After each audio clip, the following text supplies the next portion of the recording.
Halo,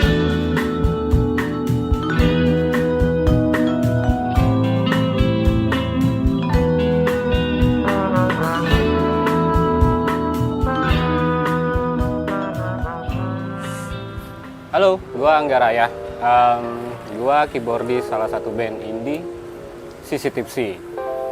Gua kurang lebih udah bergabung dari Sissy Tipsy itu dari tahun 2014, which is 8 tahun lah gua sama Sissy Tipsy lah, gitu.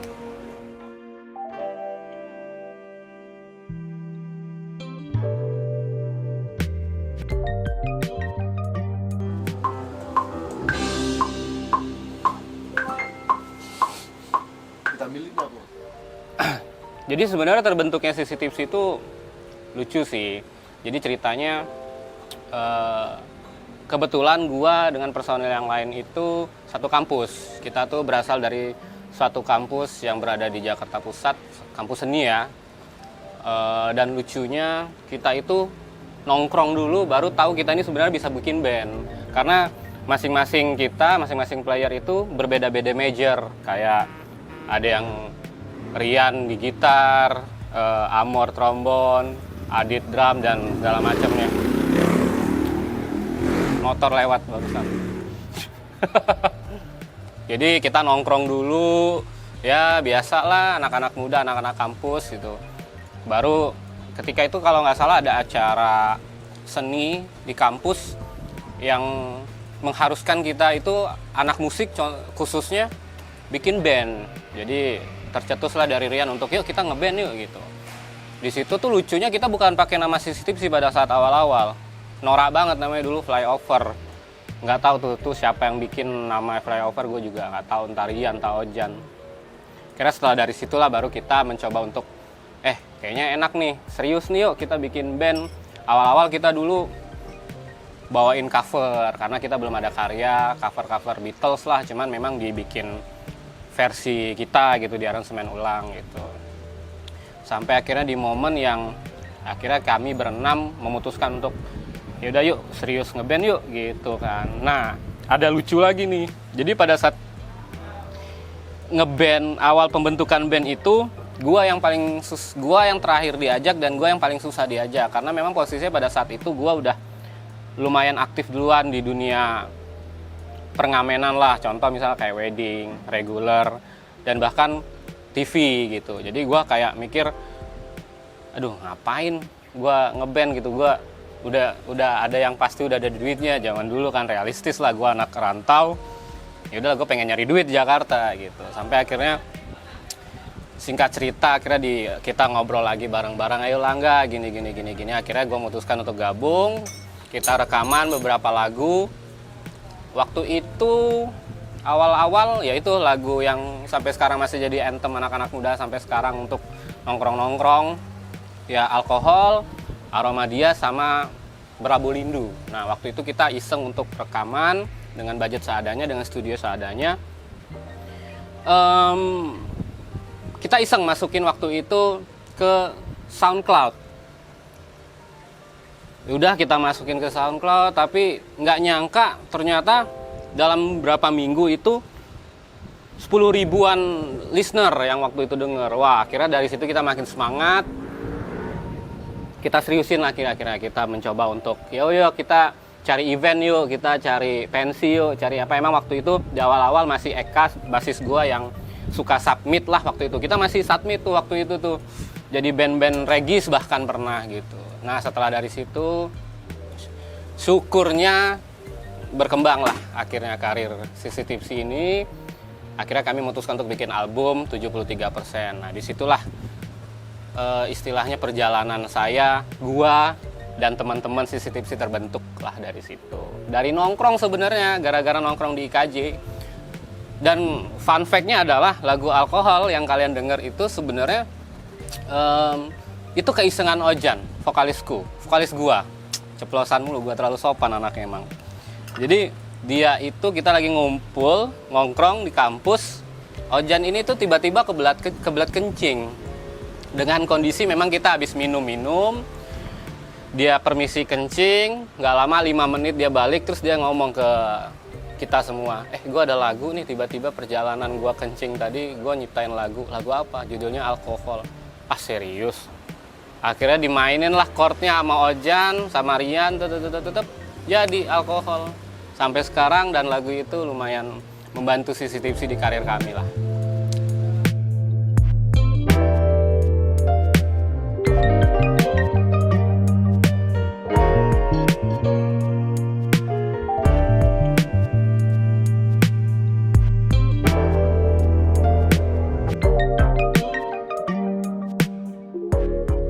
Jadi sebenarnya di sisi tipsi ini, kami ini berenam ini bukan mahasiswa yang bisa dibilang, bukan bisa dibilang mahasiswa-mahasiswa yang jago banget, yang mainnya gimana banget, enggak. Jadi memang kami tuh bisa dibilang pada saat itu mahasiswa-mahasiswa yang bodoh-bodohnya malah gitu. Jadi ketika kami bikin band, apa yang kami tahu, apa yang kami bisa mainin, ya kami tuangkan di sebuah lagu. Makanya sampai sekarang akhirnya secara nggak langsung terbentuk nih, dari awal sisi tipsi ngaransemen lagu sampai sekarang garis merahnya ketahuan karena berdasarkan referensi masing-masing gitu loh. Dan kenapa gua khususnya secara keyboardis selalu memainkan sound misal kayak piano, Hammond atau organ, itu karena memang kebutuhan sih, karena memang di sisi tipsi lumayan, dari instrumentasinya lumayan rame ya, apalagi kita ada brass section, amor, kalau kita live itu ada saksofon. Menurutku kalau terlalu banyak untuk istilahnya memasukkan ornamen-ornamen sound-sound yang bervariasi, harmonisasinya nggak akan jadi. Makanya sampai sekarang piano, Hammond itu udah kayak karakter sisi tipsi aja, dan itu terbentuk tidak sengaja. Memang sambil berjalan dari awal sampai sekarang, ternyata kebanyakan dari 2 album yang kita sudah bikin udah cocok di situ. Jadi ya nggak akan ada sound-sound yang gimana-gimana. Kalaupun ada, itu kebutuhan lagu sih sebenarnya. Kayak misal lagu Bomat itu mungkin ada synthesizer dan segala macam. Ya semua serba untuk kebutuhan aja. Jadi kebanyakan almost itu isinya semuanya piano pasti, terus Hammond pasti gitu. Dan juga karena genre kita itu gimana ya, kalau ngomongin jazz juga nggak jazz banget. Kebanyakan kita pakai pattern jazz, tapi memang dengan ala sisi tipsi. Di beberapa lagu kita ada mainin samba, which is kita butuh piano untuk nampilin atau mendengarkan kalau ini samba gitu. Terus ada juga yang Rian tuh lagu Joni Santai itu bluegrass dan juga ada rocknya, which is kita butuh Hammond di situ. Jadi lebih, dan ada solo Hammond juga di situ. Jadi ya lebih kayak kebutuhan lagu aja gitu.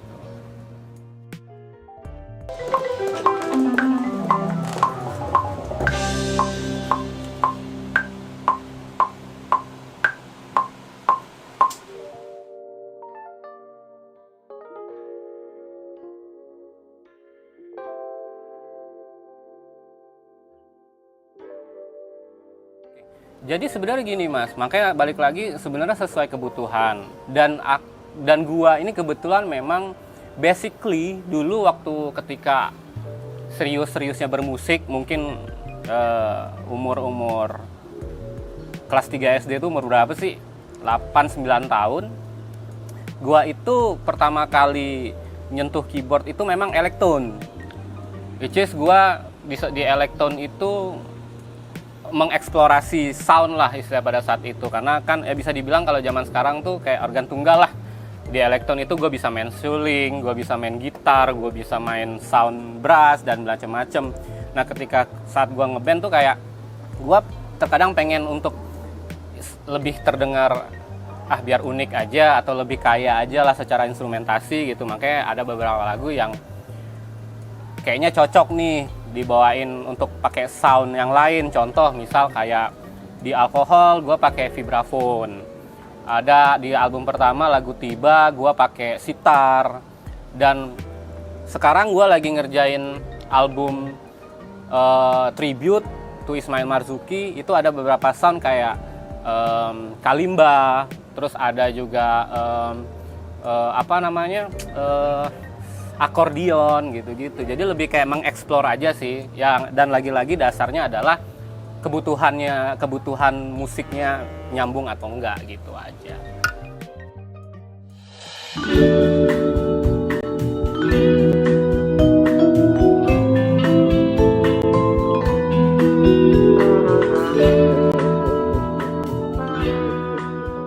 Casio sebenarnya percaya atau enggak, sebenarnya ini brand legend sebenarnya. Karena apa? Menurut gua bahkan kebanyakan orang umum yang bahkan bukan musisi atau bukan keyboardis, kayak contoh bokap gua, zaman dulu tuh punya keyboard. Kenapa gue bisa tertarik dengan keyboard? Karena ada satu keyboard di rumah, yaitu mereknya Casio gitu loh. Dan sekarang pun banyak banget orang belajar baik itu di les ataupun di rumah, orang pakai Casio. Jadi sebenarnya kalau ditanya lo kenal dari mana produk Casio, ya gue udah kenal lama sama Casio gitu. Memang istilahnya gue belum pernah yang serius banget nyoba dan segala macam, sampailah akhirnya gue ketemu sama produk Casio series CTS. Waktu itu gue coba pakai. Gue jujur suka banget ketika gue pakai CTS itu.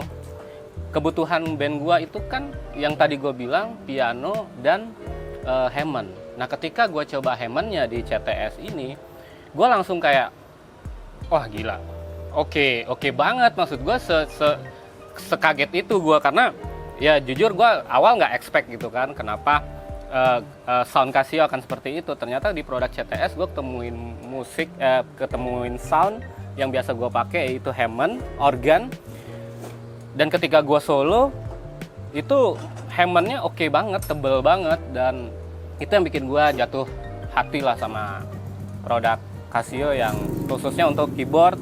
Second keyboard gue biasa pakai dua, satu piano, satu keyboard, synthesizer ataupun Hammond dan segala macam. Nah, itu second keyboard gue yang untuk sound-sound seperti Hammond, sound-sound seperti yang tadi gue bilang sitar, akordion dan lain-lain. Menurut gue untuk gue pribadi lebih dari cukup banget gitu.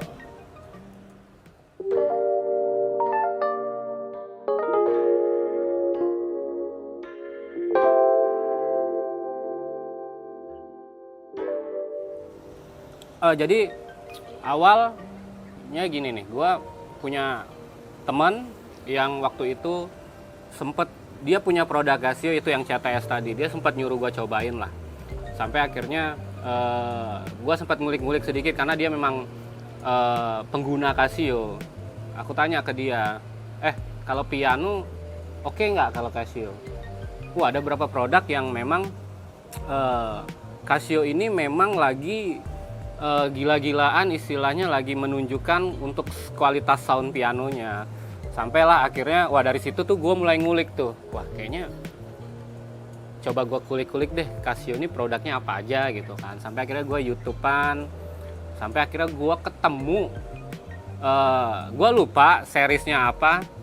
Jadi gue langsung lihat itu ketika looknya yang manis banget menurut gue. Waktu itu gue liatnya warna kuning, piano digitalnya warna kuning, terus kakinya kayu, ada pedalnya 3. Secara look tuh enak banget dilihat gitu. Gue kayak wah gokil nih, gue bilang gitu kan. Ternyata produk itu belum ada di Indonesia pada saat itu. Jadi akhirnya sampai akhirnya gue saking keponya, akhirnya gue mencoba untuk menjajal piano digital tipenya PXS 3000.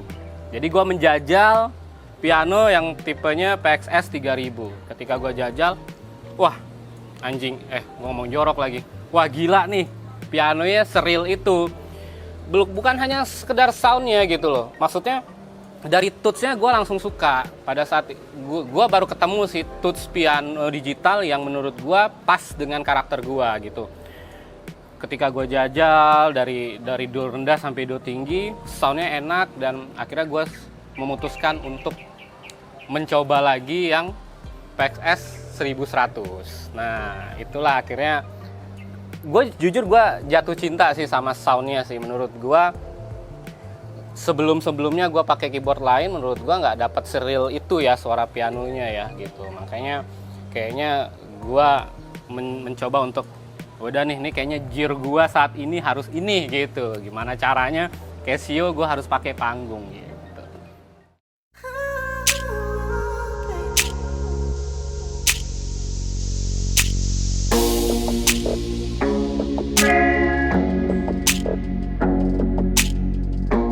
Gue pasti kalau main, maksudnya gue suka alat itu pasti sesuai kebutuhan gue. Itu gue jujur, gue pasti selalu cari barang yang sesuai dengan pekerjaan gue lah. Misalnya sekarang gue sama band gue Sissy Tipsy, lagu-lagu gue di Sissy Tipsy memerlukan sound apa aja dan segala macem. Gue akan cari keyboard yang sesuai dengan soundnya sesuai dengan yang band gue mainkan. Misal itu tadi kayak piano, Hammond dan segala macam. Dan gue akan cari keyboard yang kualitas sound yang gue butuhkan itu bagus gitu loh. Ya itu akhirnya gue ketemu Casio yang direkomendasiin teman gue itu, udah gue coba dan gue jejal dan segala macam, ternyata ini sesuai gue gitu. Jadi ketika gue ditawarkan untuk gabung nih, ya gue nggak akan bisa nolak karena ini gimana ya, gue nggak peres ya, tapi ini salah satu istilahnya memang gue semangat banget gitu loh ketika gue ditawarkan, gue di WA untuk di WhatsApp dihubungin untuk kita mau kerja bareng yuk gini-gini, wah ayo gitu. Gue langsung kayak wah alhamdulillah lah istilah gitu, karena memang ya kalau dibilang lebaynya ya ini keyboard gue banget gitu. Tambah lagi nih ketika gue main ke kantornya, gue ketemu orang-orang yang menurut gue anak nongkrong banget, bahkan tidak kaku sama sekali gitu loh. Makanya ketika gue datang ke sana dengan respon teman-teman yang ada di Casio, itu menurut gue kayak gila nih, ini gue kayak dapat second home nih gitu loh. Maksudnya selain kerja sama, ketika kita nongkrong bareng tuh kayak udah langsung deket gitu. Itu menurut gue kayak nilai plus gue untuk kayak wah udah gue nggak salah nih gitu.